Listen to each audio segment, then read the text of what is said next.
Hey everyone, welcome back to the channel. Thanks for tuning in for another episode. I get a lot of requests for bank fishing related content on a regular basis from YouTube viewers, and I love that idea. You know, it's something that I feel like most anglers out there have spent a pretty good amount of time fishing from the bank. In fact, I think it's how a lot of anglers start fishing. You know, for me, almost all of my childhood years fishing were from the bank. We would go to local rivers and streams or find public piers that we could fish off of on natural lakes.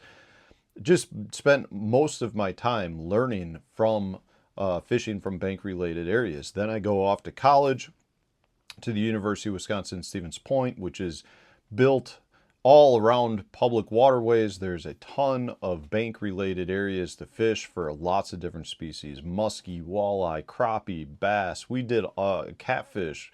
We basically caught whatever we could from the bank, and I think that's what a lot of bank related anglers do, is you kind of target the hot bites. So in some instances maybe it's rough fish, in some instances it's panfish, in other instances it could be walleye or whatever species are making a run at that time. But one of the things that never ceases to amaze me is after releasing a video where I'm catching fish on the water, or I'm talking about baits, I get comments from viewers, and it'll generally be something along the lines of, that was a fun video to watch, but I can't relate that to my style of fishing because I'm a bank angler. And because I'm a bank angler, you were in a boat. It doesn't work that way. And I truly believe that's a giant misconception. If you're only a bank angler, there's so much to be learned from watching people fish in so many different methods. It's not just even fishing from a boat, but even for different species. There's just never a finite amount of information that you can relate over. And the reality is, you know, if you're watching what people are doing from a boat, the spots that they're fishing, how they're fishing their baits, you're always going to be able to relate that somewhat over to your bank fishing. Maybe not perfectly, but there's still things to be learned from it. And a lot of times what I find is that you've got anglers that, you know, will say something like, well, you're fishing a crankbait or you're fishing treble hook bait, so you can't fish that from the bank.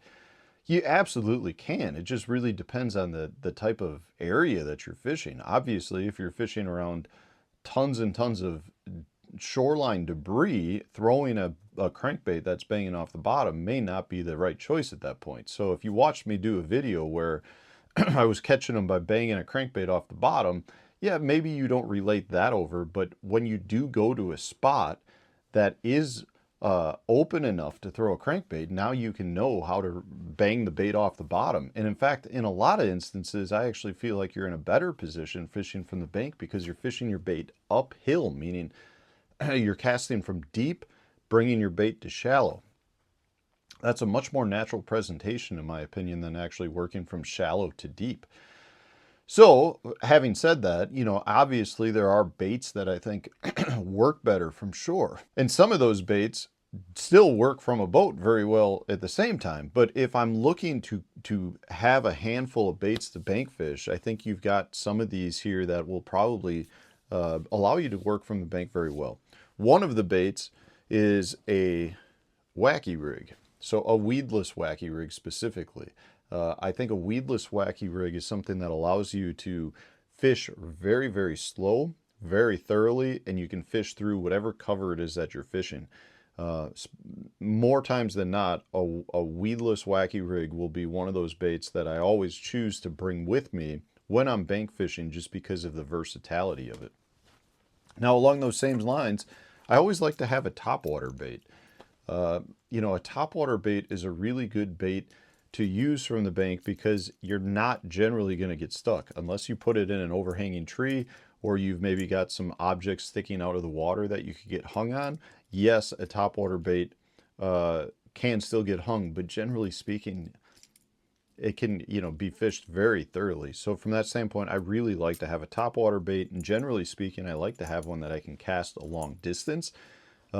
Just kind of depends on the situation and the type of fish that I'm going for, but generally speaking, a topwater bait is one I always bring with me. Now, I think in general, one of the best baits you can throw is a small swim bait, and there's a couple of reasons for that. One, you're going to catch almost anything that swims in the lake that you're fishing if it's a game fish. And two, it is a bait that you can fish suspended up off the bottom. So you're not banging it off the bottom. You're not, you can drag it on the bottom, but it's a bait that allows you to keep the bait up off the bottom and allows you to be very efficient. It's also a really good bait too to kind of just fish through an area. So, if you've got a small area where you're fishing, you can kind of work back and forth, and generally as new fish cycle into that area, I feel like you'll get more bites on a small swim bait than you would if you were fishing something like another choice I really like, which is a lipless crankbait. But I feel like a lipless isn't necessarily a great bait to sit in one spot and make 50 casts with. If you're throwing this guy just same cast, same cast, same cast, you're probably going to wear out those aggressive fish right off the bat, versus like the swim bait, which is something that allows you to kind of just sit there and just continue to catch fish as new different types of fish move into that area. But I really like a lipless for the same aspect of the swim bait. It's a bait that I can fish at almost all water levels. So if I am fishing in an area where I've got access to deep water, I can let this bait sink. I can also fish it faster up over a couple foot of water and keep it suspended in the water column. It's a bait you can cast long distances, and it's just a really good bait at generating a lot of strikes from different species.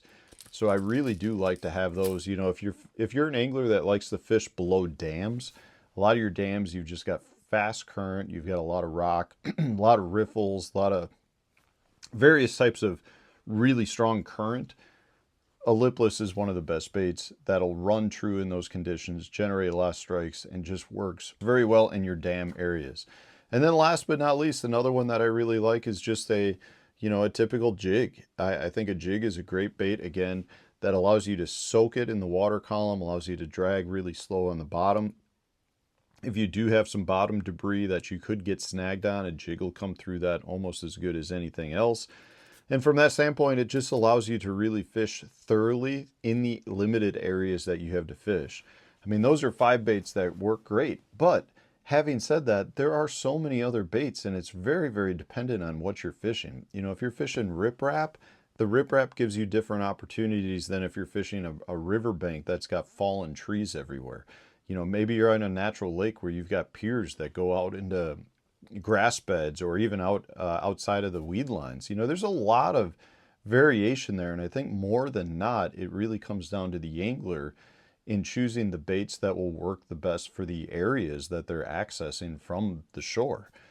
So I hope this helps. I just want you to have confidence to throw the baits that you want to throw from the bank. Don't feel like just because you see somebody fishing from a boat, catching fish on a crankbait or whatever bait it is, that it doesn't relate to you as a bank angler, because it really does. Anyways, I appreciate you all watching. If you enjoyed today's video, hit the like button, subscribe to the channel if you haven't already. Stay tuned, we'll have a new video coming out tomorrow.